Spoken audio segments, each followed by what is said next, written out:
இப்போ திமுக தரப்புல காங்கிரஸ் கட்சி, விடுதலை சிறுத்தைகள், முஸ்லிம் லீக், மதிமுக, இரு கம்யூனிஸ்ட் கட்சிகள் ஆகியவை முக்கிய கூட்டணியா அமைஞ்சிருக்கு.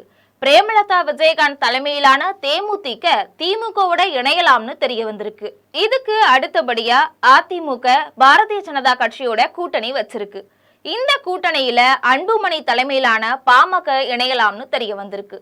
இது தவிர தமிழ் சினிமாவில கதாநாயகனா நடிச்சு மக்கள் மத்தியில பிரபலமான நடிகர் விஜய் தமிழக வெற்றி கழகம் மூலமா இந்த தேர்தலுக்கு அறிமுகமா ஆறாரு. அநேகமா அவரு தனித்து போட்டியிடலாம்னு பேசப்படுது.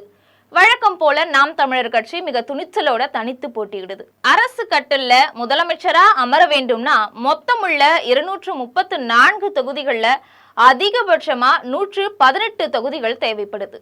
இப்போ 2026 சட்டமன்ற தேர்தலுக்கான வேட்பாளர்கள் தேர்வு எல்லா கட்சிகள்லயுமே திரைமறைவுல நடந்துட்டு வருது. இது தவிர பிரச்சார வியூகங்களையும் வகுத்து வராங்க. புதிய கூட்டணிகள் அமைக்கிறதுக்கு பலமான முயற்சிகள் மேற்கொள்ளப்பட்டு வருது. கருத்து கணிப்பின்படி மறுபடியும் திமுக ஆட்சி அமைக்கும்னு சொல்லப்படுது. இருந்தாலும் அதிமுக சவாலான போட்டியா இருக்கும்னு பேசப்படுது.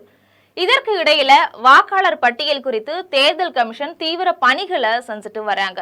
அது மட்டும் இல்லாம தமிழக சட்டமன்ற தேர்தலை எப்போ நடத்தலான்ற ஆலோசனையும் மிக வேகமா நடந்துட்டு வருது.